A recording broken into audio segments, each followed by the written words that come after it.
Graça e paz, sejam bem-vindos a mais uma aula acerca do tema A Verdadeira Páscoa.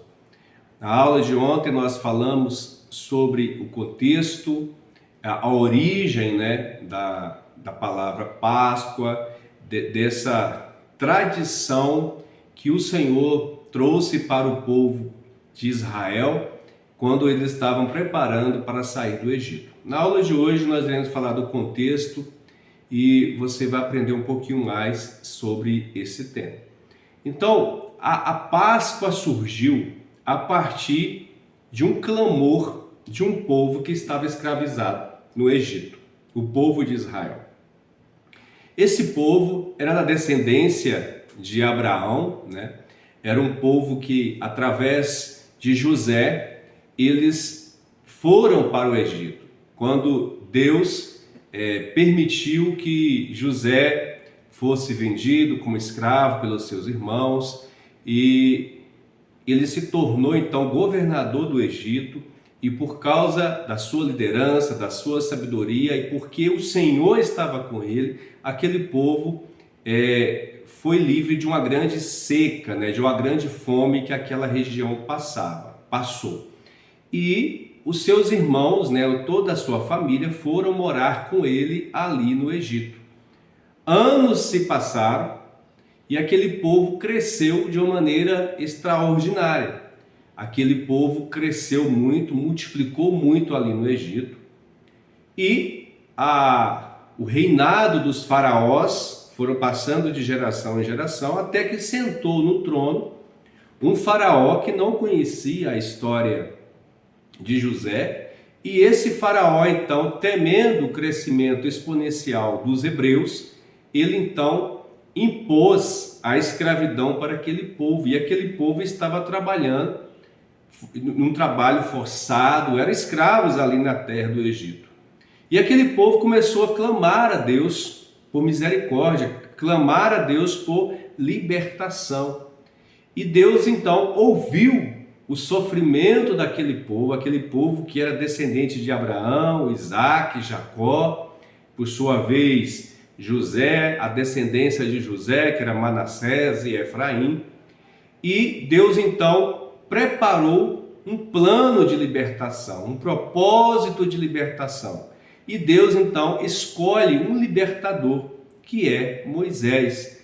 Moisés, ele nasceu no contexto aonde o faraó havia determinado às parteiras que matassem todos os meninos que nascessem ali das hebreias. Ou seja, todo menino, homem que nascesse deveria morrer. Mas Deus levantou um plano e as parteiras não mataram Moisés. E a sua mãe, Joquebede, por sua vez, colocou Moisés em um cesto de palha ali que ficou ali no rio, de modo que a filha de Faraó pegou aquela criança e criou como se fosse o seu próprio filho. Mas Moisés, apesar de ter sido criado na realeza, ele guardou as tradições do seu povo, ele nunca perdeu a sua identidade hebraica. Por quê? A sua irmã cuidou dele e a sua própria mãe, cuidaram de Moisés. E esse texto está lá em Êxodo capítulo 3, versículo 7, vai contar o Senhor aparecendo a Moisés e estabelecendo um plano de libertação. Moisés estava ali no Egito, ele vendo um dos seus irmãos sendo maltratado por um egípcio, ele matou aquele egípcio e ele teve que fugir para o deserto. E lá no deserto, o Senhor então encontrou com ele e disse a sua intenção de libertar aquele povo hebreu que estava escravizado ali no Egito. Êxodo capítulo 3, versículo 7 diz assim: de fato tenho visto a opressão sobre o meu povo no Egito. Tenho ouvido o seu clamor por causa dos seus capatazes e sei quanto eles estão sofrendo. Então, Deus se apresenta para Moisés dizendo que ele era o Eu Sou, e ele então relata para Moisés a intenção de usar Moisés como libertador daquele povo. Moisés aqui ele prefigura Cristo. Cristo também foi aquele que foi enviado, não para nos libertar da opressão física, mas para libertar toda a humanidade da opressão espiritual, da opressão do pecado. Então, há um paralelo entre a libertação do povo do Egito através de Moisés e a libertação da humanidade através de Jesus Cristo. Nós vemos também até nas histórias, quando Jesus nasceu, o rei, de Herodes, que era o rei ali de Jerusalém, ele, ao saber que um menino havia nascido, porque os reis magos estavam procurando Jesus, Herodes também determinou que matasse todas as crianças até a idade de 2 anos. Isso também mostra um paralelo que tanto Jesus como Moisés nasceram no contexto de perseguição e de morte de crianças.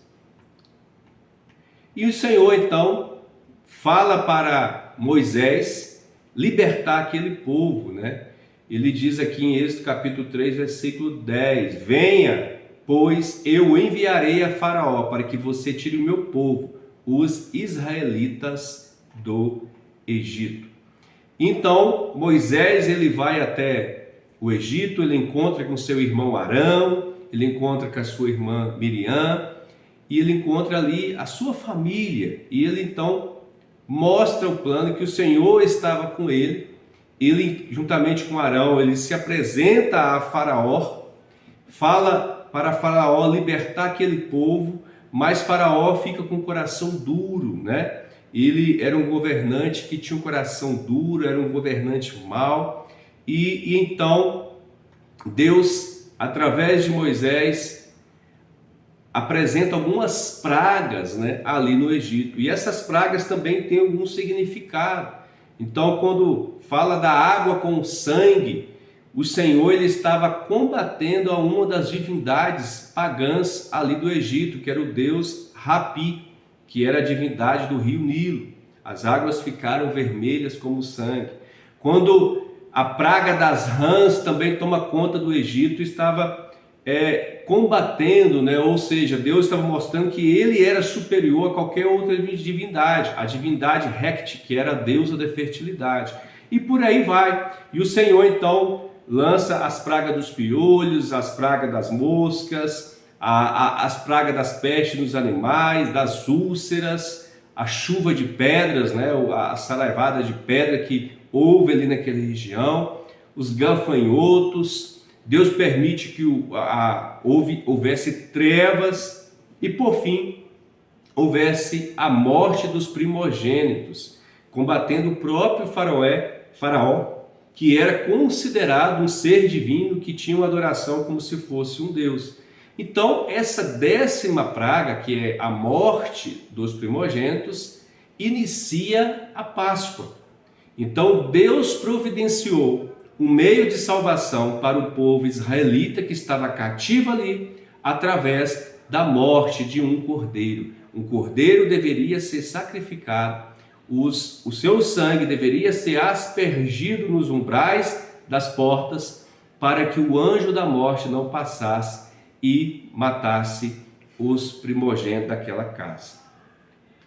O versículo 13 de Êxodo capítulo 12 diz: o sangue será um sinal para vocês nas casas onde estiverem.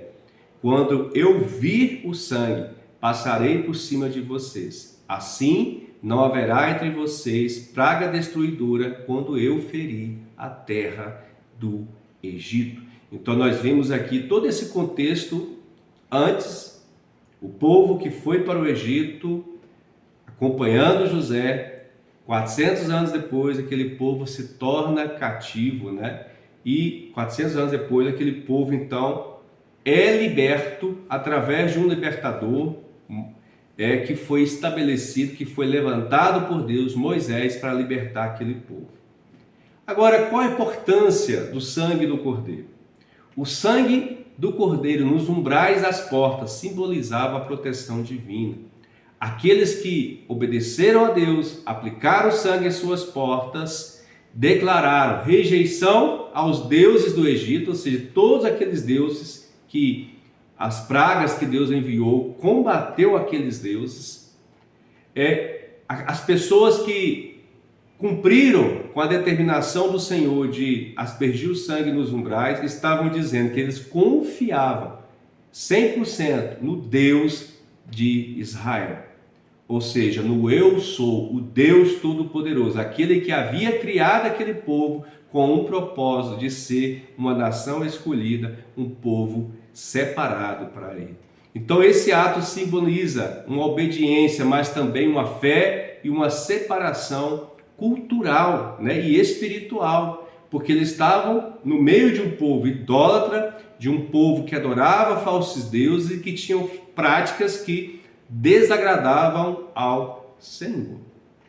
Então, a importância do sangue do Cordeiro é isso. E Jesus, ele veio para inaugurar uma nova era, inaugurar um novo tempo. Através da nova aliança que ele fez com o seu próprio sangue, nós temos livre acesso ao Senhor. Nós fomos libertos da maldição do pecado. Nós fomos libertos aquilo que nos separava entre nós e Deus, o pecado. Através da morte de Jesus, a Bíblia diz que o véu do templo se rasgou de cima a baixo, nos dando livre acesso ao Pai. Então, entender a Páscoa é entender o propósito eterno de Deus. E o propósito eterno de Deus é resgatar o ser humano para a condição original pela qual ele foi criado, de ser imagem e ser semelhança de Deus. Então, que você possa entender que Páscoa não é apenas uma celebração no calendário anual, não é apenas uma tradição de trocar presentes ou de falar de paz, de falar de amor. É falar de um Deus que ama o pecador, mas que aborrece o pecado. É um Deus que ama o pecador, mas que odeia o pecado. Um Deus que amou o pecador de tal forma que enviou o seu Filho unigênito para que todo aquele que nele crer não pereça, mas tenha a vida eterna. Então que nós possamos entender que nós estávamos presos no pecado, porque a Bíblia diz que todos pecaram. Lá em Romanos 6:23 diz, porque o salário do pecado é a morte, mas o dom gratuito de Deus é a vida eterna por Cristo Jesus, nosso Senhor. Então celebrar a Páscoa é celebrar Jesus Cristo, que veio e morreu para resgatar a humanidade, para ser o mediador, para ser o libertador, de uma vez por todas, do ser humano, das garras do pecado. Então, fica essa mensagem para você nesse dia, que você possa louvar ao Senhor, porque Ele te escolheu com esse propósito, com esse privilégio de ser imagem, de ser semelhança e de adorá-lo de todo o seu coração e de todo o seu entendimento. Que Deus te abençoe, que tenhamos, não apenas nessa semana que comemora a Páscoa, mas todos os dias nós possamos celebrar o dom da vida e a libertação que Jesus nos deu ali na cruz do Calvário. Que Deus te abençoe, compartilhe, curta essa mensagem e se você tiver alguma dúvida, lance aí nos comentários, tá bom? Que Deus te abençoe em nome de Jesus.